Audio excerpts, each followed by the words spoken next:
Shalom, shalom. I'm going to start off this lesson by giving all praise, honor, and glory to Yahweh, Bahashem, Yahweh Shai, Bahashem, Rakakwadash, and double honors to the elder apostles and the bishops of Great Millstone that rule well, that teach well, while I learn this truth 100% according to the Bible.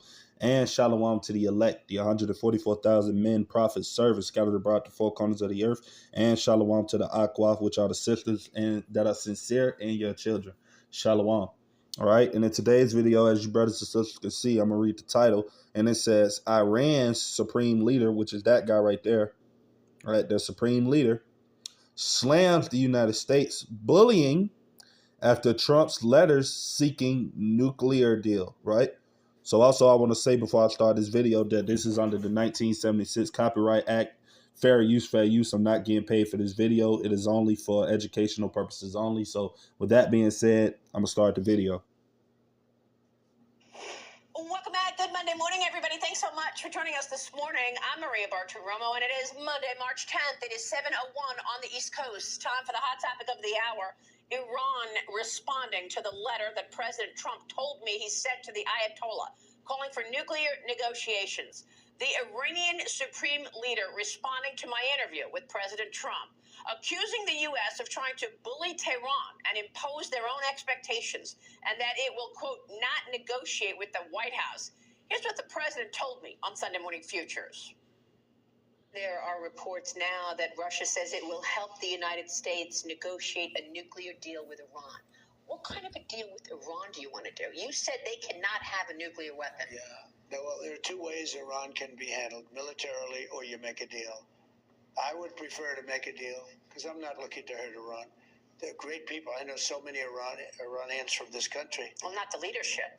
No, not the leadership. The no, people. They're very evil people.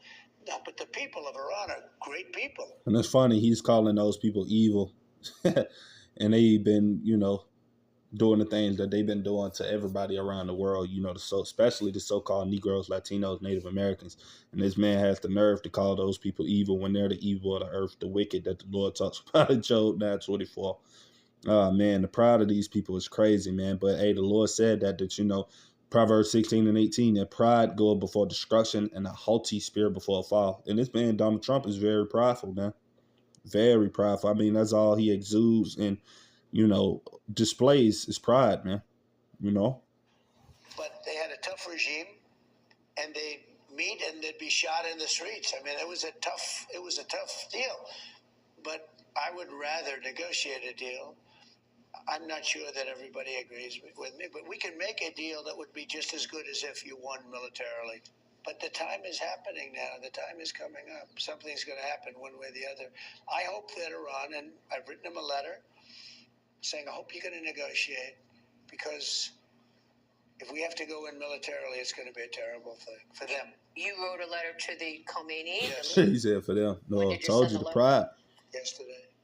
And you said you better negotiate, or we want you to negotiate? I didn't say you better. I said, I hope you're going to negotiate, because it's going to be a lot better for She exposed them, saying you better negotiate. More than likely, that's what they said. They tried to force them people, man, to do some things that they're not trying to basically do. And that's ultimately what's going to lead to everybody, hating this place, which they're already doing now. But it's only going to intensify and increase the hate. Because these people, as weak as America is, $40 trillion in debt, don't have no. I was just watching the brother Saints of Jersey 2 video yesterday. The America doesn't even have any more gold reserves. They just shipped them all off and sold them all the way to China and different other countries. So this country really doesn't have any power other than the weak military that they still have, and the weapons that they got. But other than that, America really doesn't have anything of power or of interest. That's why a lot of these countries is not trying to deal with this place anymore. They know that this place is collapsing. It's failing. There's nothing over here of value, really.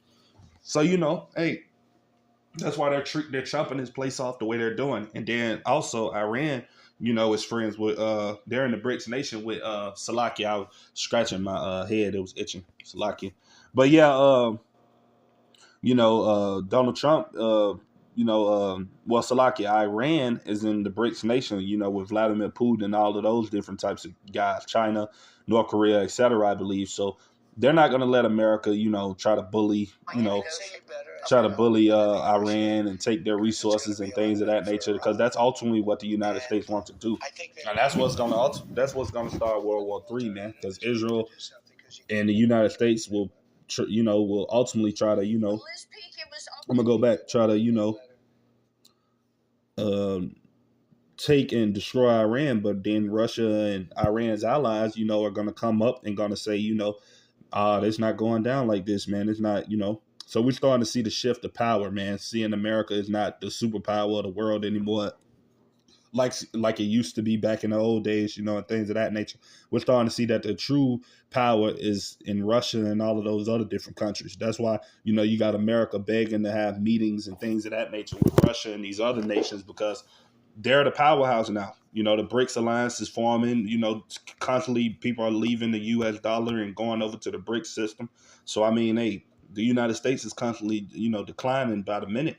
But let me let me go to that scripture. I think it's in the book of Joel.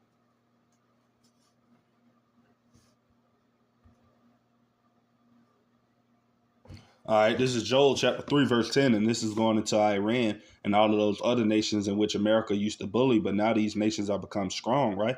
So it said, beat your plowshares into swords and your pruning hooks into spears. Let the weak, which are these nations, Iran, North Korea, all of these places that America used to bully and get over on and used to be able to tell what to do and things of that nature, because they was once upon a time weak countries, right? But now these countries are, a little stronger. They got connections. They got, connections with nations that has nuclear weapons and superpowers. So they're up there in the rank now. So they don't have to fear America like they used to, right? So I'm going to reread it. It said, beat your plowshares into swords and your pruning hooks into spears.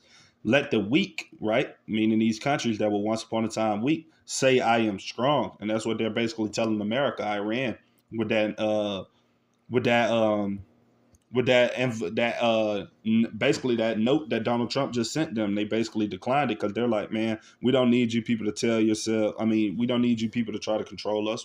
We can do what we want now. That's basically what Iran is basically telling the U.S.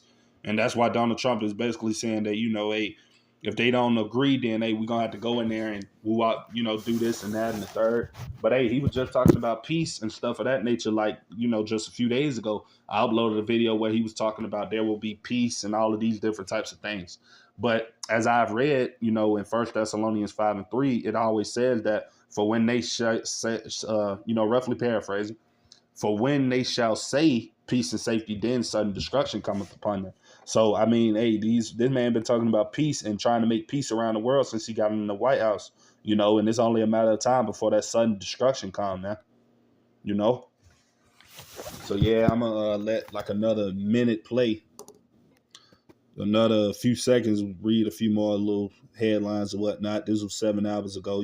Just a little update, just a little news. Letting you brothers and sisters know what's going on in the political scene. The Lord said we need to be watching.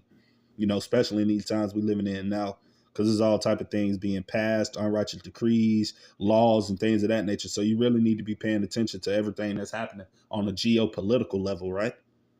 Let it play. All right, I'm gonna read that. Trump, we can't let Iran have a nuclear weapon, right? Why though? Because guess what? You know why they can't let Iran have a nuclear weapon? Because they know that, guess what? If Iran has a nuclear weapon, then Iran can possibly become a superpower. And the United States doesn't want that, because guess what? If Iran becomes a superpower, then guess what? That knocks them out of the playing field. You already got two more other superpowers, which means, that's why America is losing its power, because you got North Korea. They're becoming a nuclear superpower. They already have nukes, ICBMs. They're building submarines. So they're becoming a superpower. And you got Russia. They have, the same thing. They're a superpower. Then you got China. They're a superpower. They're building and increasing their stockhold of nuclear weapons and things of that nature. And if Iran gets that, then America know that basically it'll be no more bullying, because too many of their enemies, I should say, will have weapons to protect themselves, just like America. So that it will be no more bullying in these countries. And that's what these Edomites fear is, them not having that power structure over these nations like they once had, right? But all of that is coming to an end, and this is all Bible prophecy. So it's going to happen anyway. It ain't nothing Donald Trump can do to try to stop what's going to happen. It's going to happen. You know? The Ayatollah Khomeini responds on X, okay? And he writes this: Iran's supreme leader, in an Yeah, let's see what the supreme leader says. Call, says the insistence of some bullying government on negotiations is not aimed at resolving issues, but rather at asserting dominance and imposing their demands. The Islamic Republic of Iran will certainly not accept their demands, is what Ayatollah wrote in a post on X. Your reaction? Yeah, my reaction But is yeah, that's pretty much everything, as you brothers and sisters can see. He basically, you know, the U.S. tried to basically send him a letter basically talking about peace and things of that nature. And they also probably was threatening him, because we know how these Edomites get down. So they probably was trying to threaten the guy, and due to, like I said, him having his connections with China, Russia, being a part of the BRICS, he's not scared of America anymore. Once upon a time, they probably would have obeyed what America said, but now we're living in a different age, a different time period. You know, all of these nations, like I said, they used to be weak. They have power now, so they're not bowing down to the whore anymore, right? So yeah, that's pretty much everything that I wanted to talk about. You know, it's just a quick little update, a quick little video, you know, to let you brothers and sisters know what's happening around the world. So with that being said, I'm going to give all praise, honor, and glory to Yahweh, Bahashem, Yahweh Shai, Bahashem, Rakakwadash, and double honors to the elder apostles and the bishops, a great millstone that rule well, that teach well, while learning truth 100% according to the Bible, and shalom to the elect.